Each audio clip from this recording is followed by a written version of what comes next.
السلام عليكم احلى مشاهدين واحلى متابعين في الدنيا، يا رب تكونوا بالف خير وسعاده. شوف، احنا مش دورين على حد نشيله الليله ونشيله الموضوع ونضحي بالام عشان الجنين يعيش، وحد بقى ايه يعني خلاص نجيب الحكايه فيه ونمشيه او نرفده او نعزله او يستقيل. المهم يعني في النهايه ان حد يشيل الموضوع ويبان إدارة نادي الزمالك قدام جماهيرها وقدام الإعلام إن هم مشوا كلامهم، أو برضو ما رجعوش في كلامهم كده ببلاش. حصل صفقة، حصل اتفاق، حصل مفاوضات. واللي حصل امبارح بعد الاجتماع إن حصل فيه تسريب كده إن الرابطة عرضت على نادي الزمالك أو على إدارة نادي الزمالك إن الحاج عامر حسين خلاص يمشي، ونراضيكوا بكلمتين بقى ونطلع كده نقول كلمتين قدام الناس. والحاج عامل حسين هو كان سبب المشكلة، والجدول هو اللي بيرتبه وبيحطه، وهو اللي عامل اللخبطة دي، وخلاص يمشي وتلعبوا الماتش والموضوع يعدي ونطلع حبايب ومحدش يطلع خسران، ونمشي الدنيا. تذاكر اتباعت يا جماعة، والحكام جايين النهاردة وخلاص هندفع الفلوس، مشوا الدنيا. طلعت الرابطه كدبت وقالوا لا الكلام ده ما حصلش. اداره نادي الزمالك هي اللي عرضت ان الراجل يمشي وهم يلعبوا الماتش. مين الصادق ومين الكذاب ما تعرفش لحد دلوقتي. ممكن نستنى بقى احمد سالم يقول لنا الحكايه ايه يعني في برنامجه ان شاء الله. ولكن هي المشكله يا جماعه مش في عامر حسين ولا في الجدول ولا في اي حاجه، لان يعني الجدول ده كان معروض عليهم من فتره زي ما قلنا، والناس كانت موافقه عليه وكانت شغاله، وفعلا لعبوا. فعلا لعبوا ماتشات في الدور الاول ولعبوا ماتشات في الدور الثاني، وكانوا الدنيا معاهم بيس. لحد دلوقتي لسه ما فيش حاجه، لحد دلوقتي لسه الوضع كما هو عليه. مستنيين الجديد ومستنيين يوم الثلاث اللي هيحصل. ولكن بقى الفرحه بقى والسعاده والجمال ده بالنسبه لي انا. كنت اسعد اهلاويه امبارح بلقاء كابتن سيد عبد الحفيظ واستاذ عفيفي. ليه بقى كنت اسعد واحده فيكم؟ هقول لك انا ليه. اولا لان ابراهيم فايق سمع كلام. لما جاب حد يتكلم باسم النادي الاهلي جاب حد فعلا على مستوى النادي، حد فعلا يقدر يتكلم، عنده معلومات، راجل مثقف، راجل محترم، راجل بيعرف يرد ازاي، راجل بيعرف يناقش، بيعرف يحاور، راجل عنده لباقة، عنده كاريزما، عنده معلومات، مذاكر كويس، وبعدين مش بيستفز ولا بيغلط. كابتن سيد وحش فعلا حقيقي. انا بحمد ربنا ان كابتن سيد اهلاوي، دي حقيقة، لانه لو كان زملكاوي ما كناش هنقدر عليه. بجد وحش يعني، ما شاء الله عليه. واستاذ عفيفي طبعا بحترمه جدا وبقدره، هو راجل محترم فعلا، واللقاء كان كله ود وحب، ما كانش فيه يعني الحاجات المستفزه ولا الكلام ولا الايحاءات اللي هي تخليك تبقى متضايق.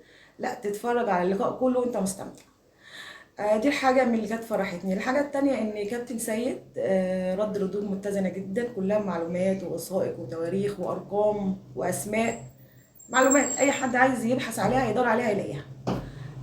وكمان اتكلم في فكرة انا كنت عرضتها عليكم في الفيديو بتاع امبارح، ان لو الكرة بتاع زيزو دخلت والجون اتحسب والماتش طلع بفوز الزمالك، هل كان هيحصل اللي حصل ده؟ وكان الزمالك كان هيفتكر بقى الجدول المتلخبط والظلم والكلام ده كله، ولا كان الموضوع هيعدي؟ طبعا استاذ عفيفي مردش على الموضوع، وفي اسئله كتير برضو هرب منها. ولكن الحاجه اللي زعلتني ان انا اصطدمت فعلا في استاذ عفيفي. انا من جمهوره، بحب تحليله جدا الفني، يعني هو في الكوره محلل هايل، وكان بيقدم برنامج من فتره على احدى القنوات، كنت بتابع البرنامج ده وبقعد استناه. كان بيتكلم في المستطيل الاخضر يعني فوق ال10/10. راجل فعلا في الفنيات هايل جدا. يمسك السبوره كده ويتكلم، لا تستمتع بيه فعلا. ولكن لما جه بقى يتكلم بقى عن الزمالك، لا، ما عجبنيش بصراحة. اللي حصل ان هو عنده نفس الثوابت، نفس الافكار، نفس الطريقة بتاعت كل الزملكاوية، اذا كانوا حتى فنانين، اداريين، لعيبة، جمهور عادي، كلهم بيفكروا بنفس الطريقة. كابتن حسن حمدي وكالة الاهرام نادي القرن من حقنا مش من حق الاهلي. الزمالك مظلوم، الزمالك مضطهد، الاهلي واخد كل الحقوق واخد كل السلطات، الاهلي قوي عشان الناس كلها بتساعده. اتحاد الكوره بيخاف من الاهلي. حاجات الثوابت اللي هي عامله هس هس للزملكاويه كلهم. ما كنتش متوقعه ان استاذ عفيفي يتكلم بنفس الطريقه دي، لكن هو برضه عنده طلعت شويه حد يعني حاجات دليليه برضه شويه للاسف. ولكن كابتن سيد يعني ما سابلوش خرم يطلع منه. بصراحه كابتن سيد افحمه وكل حاجه مثبته. ولكن يعني استاذ عفيفي كنت اتمنى ان هو ما يكونش بيفكر بالطريقه دي، لكن للاسف طلع هي نفس الافكار وهي نفس الطريقه. يمكن يكون هو نفسه هو بيعرض الافكار دي مش مقتنع بيها، ولكن كان بيقولها لانه ما يقدرش يخسر جماهير الزمالك. حسيت في بعض الكلام ان هو مش مقتنع حتى بالكلام اللي بيقوله، لكن ما يقدرش يخسر جماهير الزمالك.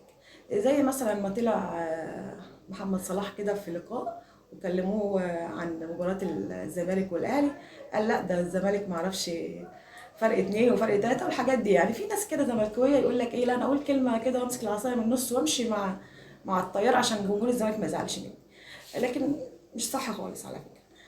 بس كان لقاء جميل، كان محترم، الاتنين احترموا بعض فعلا. بس كابتن سيد تفوق 10/10 كابتن سيد. وشكرا يا هيما، برافو عليك انت سمعت الكلام. يعني بالنسبه بقى لصفقات الاهلي اللي هي في منها كتير فشل. زي ما قلت لك قبل كده ما بحبش اتكلم على صفقات الاهلي، لان الكلام على الصفقات ما اعرفش تحس ايه اللي بيحصل في الصفقات بتتنزر. يعني بالعيد مش في الاهلي خلاص.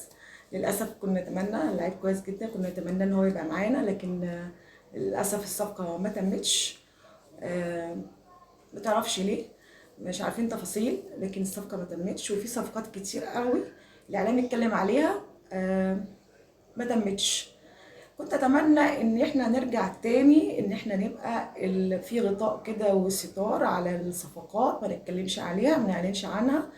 اتبعنا المنهج ده فتره وكانت الدنيا تبقى تمام والصفقات كانت بتمشي. معرفش ايه اللي حصل ورجعنا تاني نتكلم وكل الاخبار تبقى كده في الاعلام والسوشيال ميديا وصفقات كتير بتفشل بسبب الحاجات دي. ولكن خلاص، الزمالك هيلعب او مش هيلعب لسه مش عارفين. الموضوع لسه ما بين او لا. الحكام هيوصلوا النهارده او ممكن يكونوا وصلوا. فلوس هتدفع وخلاص على الفاضي، وما تعرفش ايه اللي هيحصل لحد دلوقتي. نتمنى ان الموضوع يتحل، ونتمنى ان الزمالك يلعب المباراة. وبشكركم وتصبحوا على الف خير.